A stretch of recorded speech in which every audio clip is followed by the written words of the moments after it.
need to make our product as low cost as possible so that the cost per ton of CO2 reduced, which is really the way that ultimately customers will be thinking about this. What's the lowest cost pathway to reduce my emissions, but in a effective and permanent way. So when you switch to e-Jet, you're permanently eliminating that piece of your operations that used to be running on fossil fuels.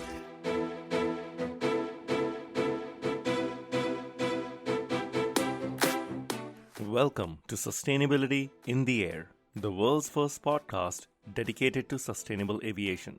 I'm your host, Shashank Nigam, the CEO of Simplifying. Every Thursday, I have important conversations with top aviation executives, technology entrepreneurs, and policymakers helping aviation take climate action. Conversations that help separate the signal from the noise.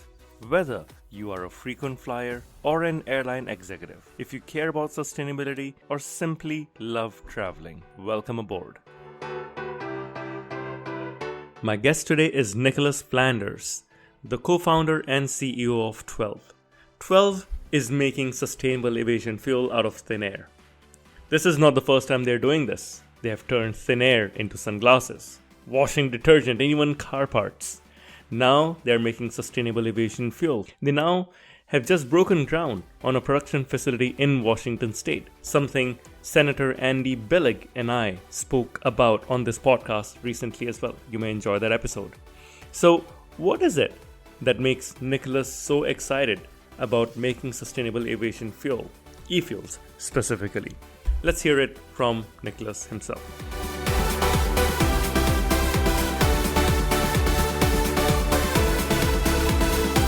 Nicholas, welcome to the show. I wonder if we could start by you giving an introduction to yourself. What led you from working at McKinsey, sounds like a very prestigious, cushy job, to co-founding 12 in 2015?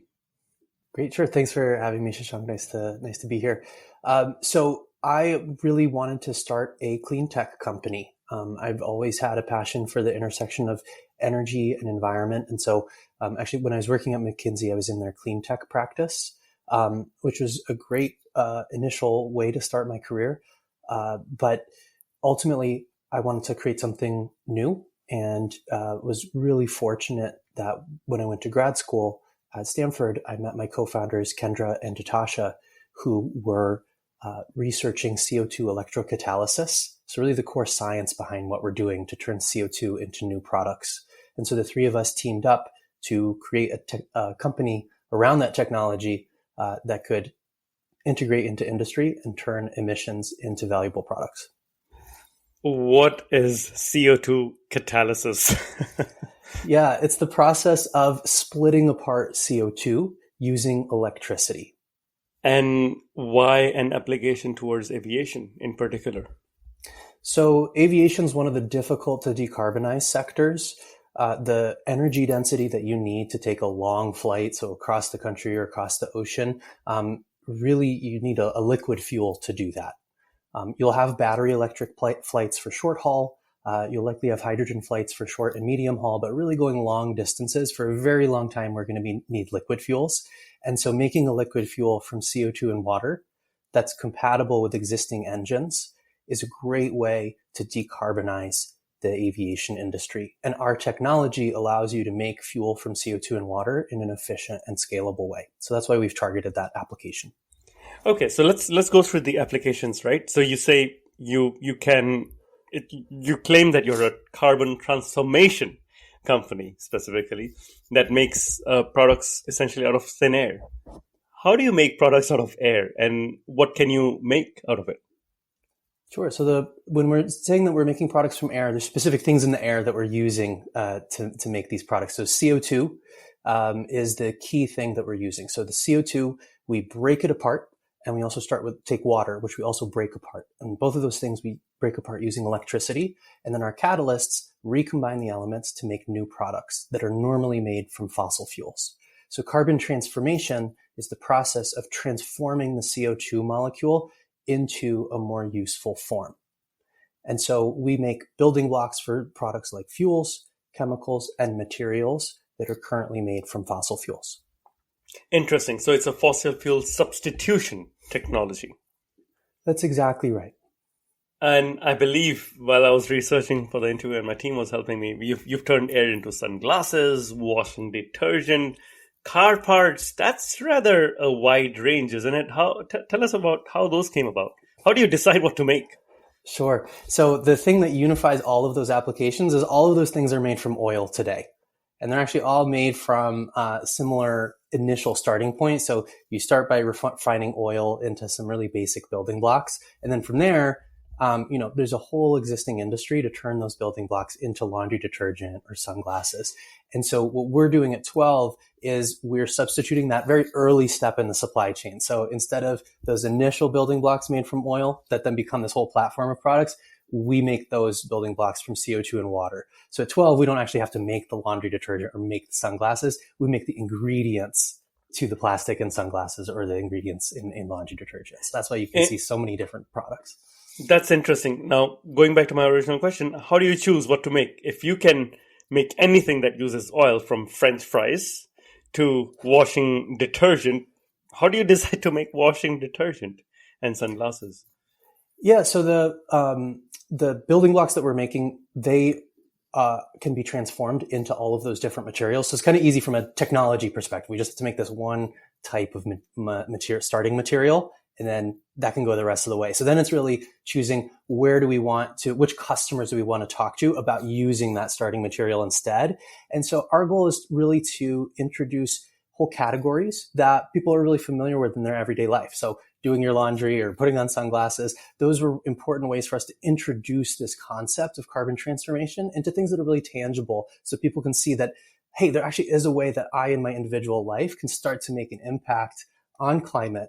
There's a lot of climate don'ts out there, things not to do, and sometimes it can be difficult to figure out what you should do. So the idea is that with, we call them CO2 made products, it's actually a decision you can make. You can still buy your favorite brands, but if they're enabled through carbon transformation, they'll have a much lower CO2 footprint than they have in the past. So that's the idea, and that's how we pick our initial flagship products.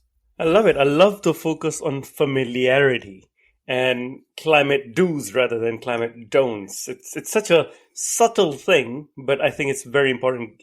It gets you far, especially in terms of market penetration. Now, of course, this podcast is about aviation and making aviation sustainable. You, of course, are best known for making SAF, or sustainable aviation fuel. How did that journey come about? And I wonder if this is similar or different to Air Company, who I'm sure you're familiar with, who moved from products like vodka and perfume to jet fuel. So our sustainable aviation fuel is called E-Jet, and it's made entirely from CO2 and water, and it is ASTM compliant, which means that it can be used as a drop-in fuel in up to a 50-50 blend in any existing jet engine aircraft. And our first customer for that was the U.S. Air Force. So in partnership with them, we made our first E-Jet. They tested it, did those ASTM tests, and that was toward the end of 2021. And at that point, we announced that we made this product in partnership with the Air Force. And then pretty quickly after that, attracted our first commercial partners. So you may have seen we have a partnership with Alaska Airlines and Microsoft. We also have a partnership with Shopify to decarbonize shipping on their platform by air freight. And then we're building our first E-Jet plant now in the state of Washington, and that'll come online in 2024. So let's dig into this a little bit more. Of course, we know of your deep partnership with your Seattle-based partners. How does that come about? What role does everyone play? You're, of course, producing and supplying the fuel, but then there's an airline, there's a large corporate. What are the different parties doing? Yeah, so we're producing the fuel, and then the fuel goes to Alaska Airlines for their operations. And Microsoft does a lot of business travel on Alaska Airlines. So they're able to, by participating through what's called the Scope 3 carbon credits, they're able to reduce the emissions of business travel, for example, for their employees when they take flights on Alaska. So that's how the three-way partnership works. Who ultimately pays for this? Is this Alaska Airlines buying fuel from you and then Microsoft ensuring, like, how does that work? Yeah, ultimately it's the fuel goes to Alaska Airlines, and then they have their corporate customers like Microsoft who will pay for the CO2 emissions reduction, but it's a sharing. Got it. And compare this with Shopify. I'm sure you're not selling fuel to Shopify. That's right. So for Shopify, the fuel would go to a cargo carrier, for example.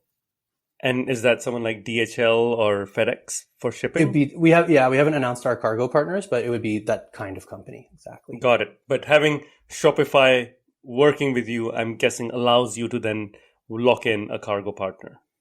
Yeah, and it's a similar approach that you'll see on the product side, where you mentioned earlier, kind of the laundry detergent and the sunglasses. So by having brands, corporate partners, kind of pulling the demand through, that allows us to then work with the upstream chemical companies who are turning those building blocks into the laundry detergent ingredients or the sunglasses plastic. So it's a Got very it. similar thing.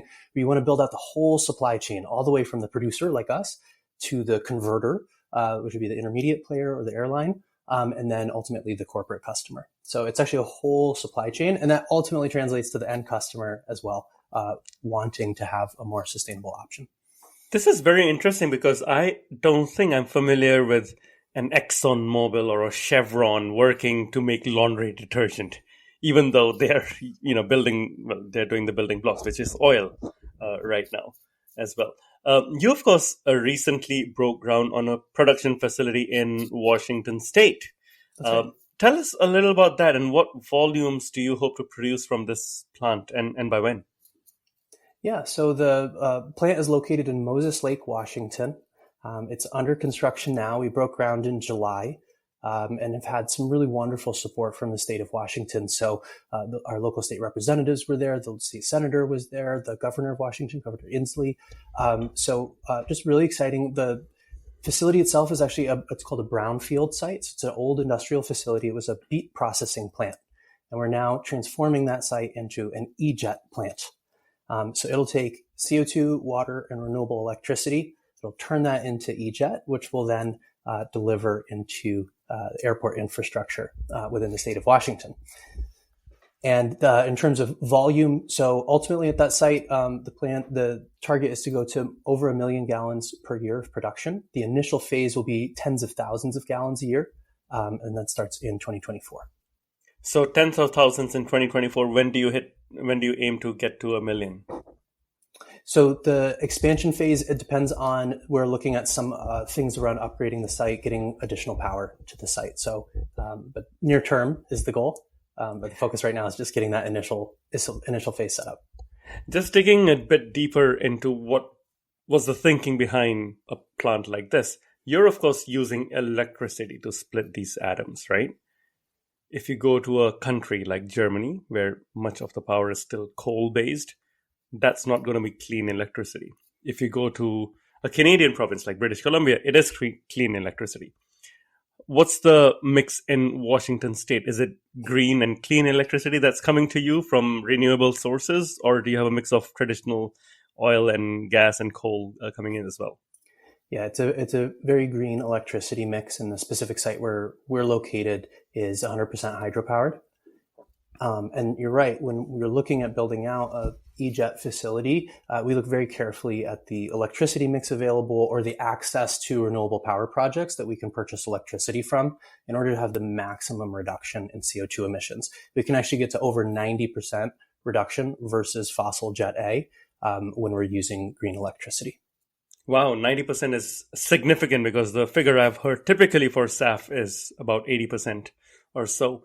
I recently spoke with Senator Andy Billig from Washington State. He's a Wonderful. big fan of yours, and he's my first senator on the podcast as well, who's appearing on the podcast. He was very excited about the incentives that are being offered by Washington State to attract companies like yours to the state. What was the key for you to locate in Washington as opposed to, let's say, California or Illinois? So for us, it's really the electricity is a really important part, right? Ultimately, that's the kind of key driver. We're taking CO2 and we're using electricity to transform it into useful products. So having access to low cost green power is really important. And then Washington is also creating a sustainable aviation fuel incentive program where there's additional incentives per gallon that's produced that makes it an attractive state. We also saw great local talent for operating the plant. And of course, there's a lot of aviation industry, aerospace industry, and then our key first customers were there as well in terms of Alaska and Microsoft. By the time you are live, will it be a sizable portion of Alaska's fuel needs, especially now that they have bought Hawaiian, that you aim to provide them as well? That's our ultimate goal, but we'll need to build lots of production capacity to meet a significant part of Alaska's demand, and certainly even more than that to have an impact on the aviation sector at large. For example, even if we were making 1 billion gallons a year, that would only be 1% of global aviation fuel demand. Wow, and you're starting with 1 million. So I think let's just start small and be humble with our humble beginnings. It's great to know that a lot of your energy sources are renewable. I also recently had Professor Susan Becken who on the show, who co-authored a report that's saying that aviation's SAF needs could use up to 9% of the world's renewable energy. So how can e-fuels, which of course have the advantage of not using crop land, be made more efficient? So if you look at the kind of renewable future, kind of a sustainable economy in the future, it will really be underpinned by a lot of renewable power. So for electric vehicles, for electrifying homes in terms of appliances and heating, for industry, so switching to hydrogen, for example, and steel manufacturing, for the amount of new AI and data center processing that's happening, and for fuel production. So kind of switching to e-fuels for aviation is just one piece of what the amount of green power that we'll need in the future. So that's going to be a huge area of investment for the planet, is making a lot of additional green power to support all of the entire energy and carbon transition. So in terms of making it more efficient, that's something that we at 12 are continually working on. Our core catalysis technology, making it more efficient. And I'm sure, and other players are doing that as well. Ultimately, though, there's a thermodynamic limit to you have to put some electricity in to turn CO2. We're basically doing reverse combustion, right? Your CO2 and water come out when you burn fuel. We're taking CO2 and water and turning them back into fuel. So you have to put energy in. So that's where kind of co-developing lots of green electricity with projects like eJet ultimately is going to be something we're doing. It's similar to what you see with data centers, for example. A lot of the big tech companies also have their own wind and solar projects to supply power to the data centers they're using. So I think you'll see something similar in the future. Very interesting. I love how you explain it, that we are just reversing this combustion process. So you have to put energy in rather than using energy. Still staying on this point, I know the IRA in the US has been a huge boost for sustainable aviation fuel and other sustainability developments. But the US currently does not differentiate between the feedstock, whereas in Europe, there is a significant preference for e-fuels, and there's a pathway with the Refuel EU. In the US, though, it can be a corn farmer in Iowa who is, ultimately using its feedstock to make sustainable aviation fuel. How do you differentiate? And is it a good thing or a bad thing that that there is no differentiation here? So there are some incentives that differentiate based on the depth of carbon reduction. So what's called the CI, or carbon intensity score. So the lower the CI score you have, the more incentives you'll get. So from that perspective, because we have such a significant CI reduction, over 90%, we will get some benefit for that in terms of our fuel. But ultimately, what it means is we need to make our product as low cost as possible so that the cost per ton of CO2 reduced, which is really the way that ultimately customers will be thinking about this. What's the lowest cost pathway to reduce my emissions, but in a effective and permanent way. So when you switch to eJet, you're permanently eliminating that piece of your operations that used to be running on fossil fuels. Our goal is to get down the cost curve and offer as competitive a price as possible. Right. That's really good. Staying on cost, what does it cost right now for the eJet fuel compared to typical Jet A versus a SAF that's made from corn? Sure. So our pricing isn't something that we share publicly, but initially it'll be more expensive than what you see for fossil Jet A. That's typical for new technologies as you start scaling. Fossil jet fuel, there's 100 billion gallons a year produced, and we're starting at a much smaller scale. But ultimately, we can be quite competitive, both with alternative SAF pathways and even approaching fossil jet fuel costs. I hear you, and I know where you're coming from. It's a new technology, and costs will be higher. Volumes are not high enough.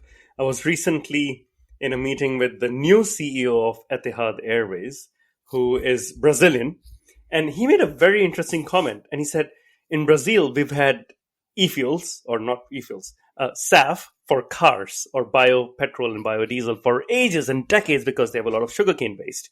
And it's almost always cheaper than the normal petrol that they use or normal gas they use. So he made an offhand comment that I will wait until it's cheaper than Jet A. And some of us scoffed at that comment, but you know what? He's seen it work, seen it work with cars in Brazil. So why not? You've, of course, recently signed a partnership with Etihad. Given that your facility is in Seattle, how do you even get SAF to Etihad in Abu Dhabi? Or do you have plans to build some facilities there? So with international airline partners, they have flights departing the US as well. So it makes a lot of sense for us. We can build our production facilities in the US and supply fuel to them for departures, say, from Los Angeles to Abu Dhabi, as an example for Etihad. Long term, we absolutely will build plants all across the world. There's a lot of locations globally that will be really favorable in terms of low cost green electricity. So that'll be one of the things that informs where we expand to next. But our goal is to build multiple plants in the US first, really get that learning curve, create something replicable, and then expand internationally. Where do you find cheap green electricity? I'm curious now.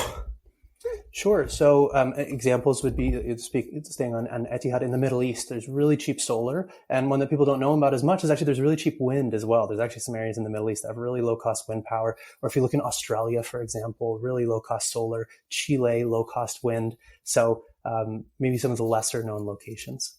That's very interesting. And up until you can get to a global scale in terms of facilities, have you considered or are you using book and claim methods for sustainable aviation fuel as well? For us, we're focused on producing in the US and then delivering to specific airport locations. So it'll be traceable in that way. Okay. And getting into the nitty gritty, how do you deliver SAF to an airport? Does anything need to change in the current infrastructure? Do you have a pipeline? Do you have a truck? Something else? So what's great is there's a huge industry that already moves jet fuel around. And so we'll partner with those existing suppliers and partner with them on the blending. So the SAF, the E-jet that we make gets blended with conventional jet fuel and then is then delivered into the airport infrastructure. But we can partner with existing players for that part. Right.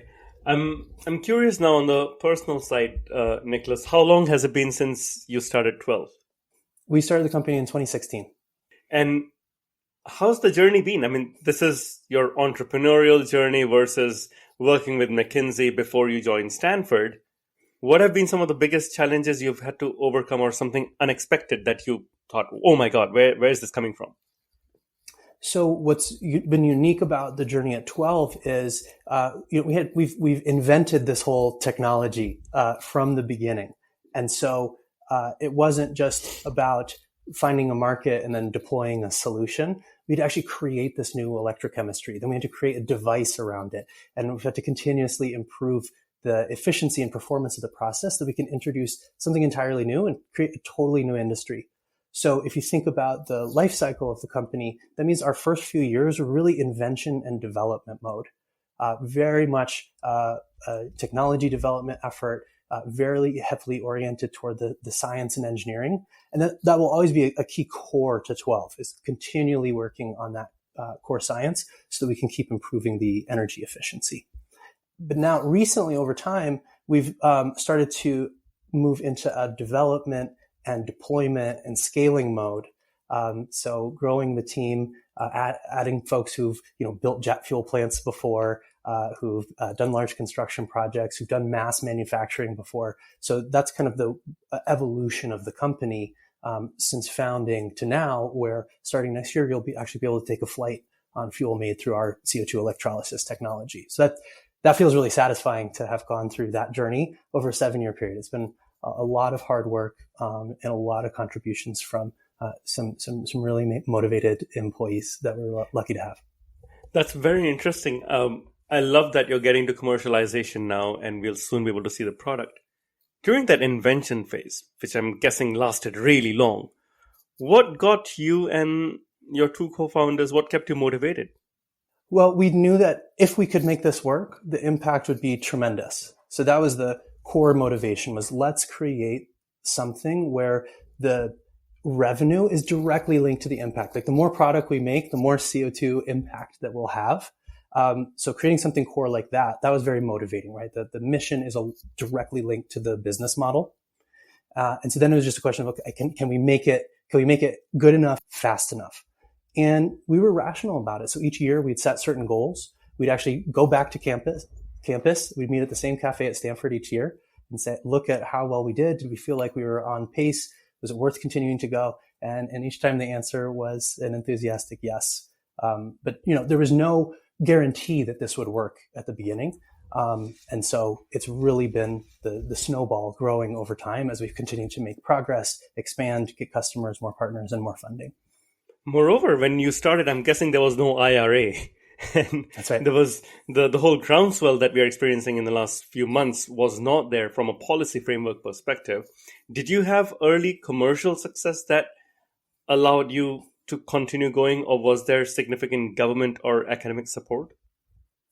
So ultimately, we didn't start this company with the IRA, which means that we always had a vision of having this be a cost competitive product, which still is the case. The IRA is an incredible accelerant. It means we can build much larger plants sooner and get down the cost curve faster. Right. But ultimately, we're still on pace, on track to have a really cost competitive solution, even without something like the IRA in place. It's really important to have early adopter customers. So some of those partnerships like the Air Force or Mercedes-Benz making the world's first car parts from CO2, some of those early customers really helped to demonstrate interest in the industry for carbon transformation, for what we were doing. And yeah, the support early on from the government was key. So initially, it's really hard to raise venture funding for a brand new science idea. Now it's changed a bit. There's a lot of new like climate seed funds. In 2016, when we were going out there wasn't so much of that. And so it was really important for us to be able to initially build out a prototype and demonstrate that it worked. So we got a lot of initial funding through the Department of Energy, NASA, National Science Foundation. And that's how we actually were able to first develop the kind of phase one of what we were building. So really important. Wow. Such an inspiring journey, if you think about it. For you personally, did you ever consider, oh, you know what, I need to go back to corporate life? Were there those moments? No, I haven't had any of those moments.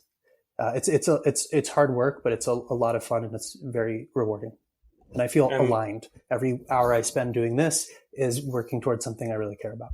So That's fantastic. I wouldn't be working anywhere else. I'm so glad to hear that. What is your big vision for 12 in 2030, 2035? What would you have hoped to achieve?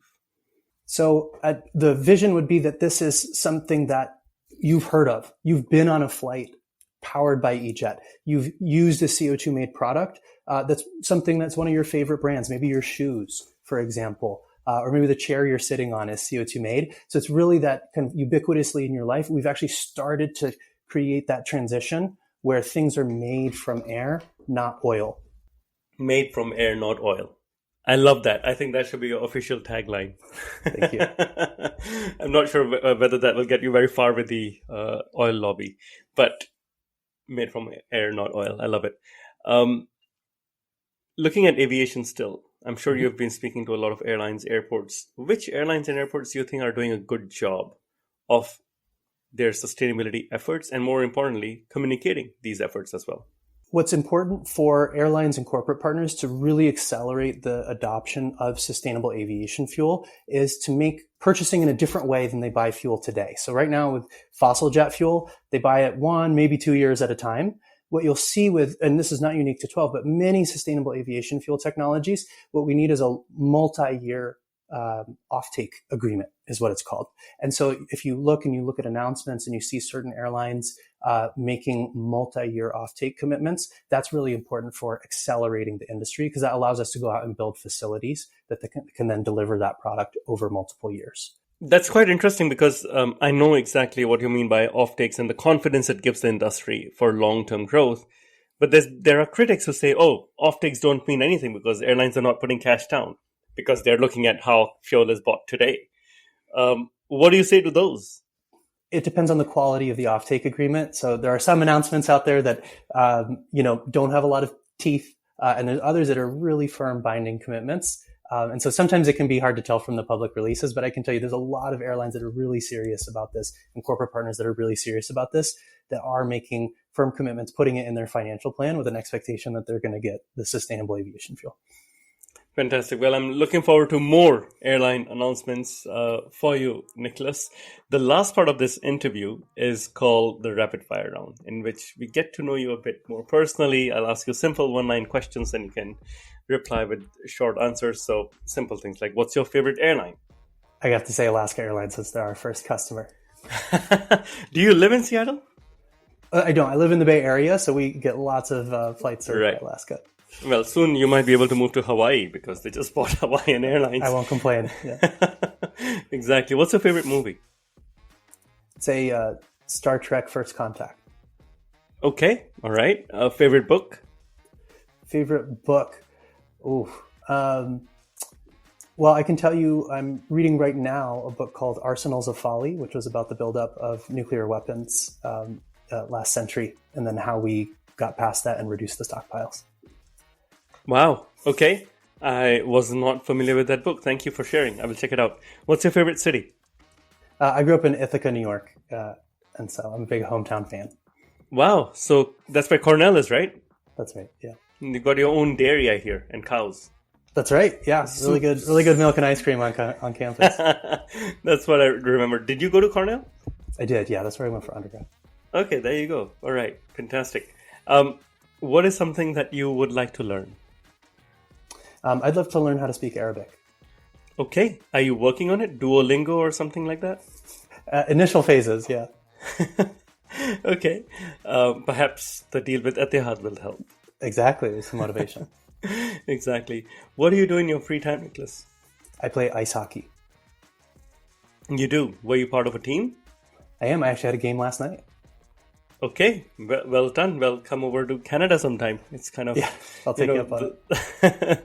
The thing. What's the best advice you've received? To manage your energy, not your time. So if you look at what we've been doing at 12, it's been a 7-year journey so far. If you are sprinting all the time and burning yourself out, then you won't be there for the long haul. And so I think that's been really important advice. Fantastic. I love that advice. And final 2 questions. If you are on an 18-hour long-haul flight, who would you love to be seated next to? Barack Obama. Oh, well done. Good answer. And finally, if we are speaking a year from now and we are popping champagne, what are we celebrating? Oh, that timing will be good. So that we'll be celebrating the world's first regular passenger service on E-Jet, coming out of that plant that we're building in Washington State. Fantastic. Well, I will keep some champagne handy for that. We Please have do. a very specific date here. Nicholas, thank you very much. Really inspiring journey, and I do wish you all the best. Thanks. Really appreciate you having me. Thank you for listening to this episode of Sustainability in the Air. Aviation is one of the hardest to decarbonize industries, yet there are multiple paths to get to net zero. Awareness is key to a green future. So please give us your support to help our sustainable aviation insights reach a wider audience. You can do this by sharing this episode on your network, on LinkedIn, Twitter, or even WhatsApp. Or perhaps you might consider leaving a review on Apple Podcasts, Spotify, or wherever you listen to this episode. You can start a conversation with us by writing to us at podcast@simpliflying, that's simply with an i.com. And for more content on sustainable aviation, please visit our website green.simplifying.com and join the movement. Sustainability in the Air is an original podcast by Simplifying. The show is produced by Juraj Toth in Slovakia. Dirk Singer is our Director of Sustainability who leads research for each interviewee out of Greenwich, UK. Shubhadeep Pal is our supervising editor based out of Mumbai and Singapore. The articles are written by Ayushi Badola in Dehradun in India and Meera Hull in Montreal, Quebec. Creative design is led by Lihia Esteve in Montreal. Baiba Drimain is the project director for the show based out of Valencia, Spain. Special thanks to Wendy Sim in Singapore. And I'm Shashank Nigam, the CEO of Simplifying and your host. Please feel free to connect with me on LinkedIn.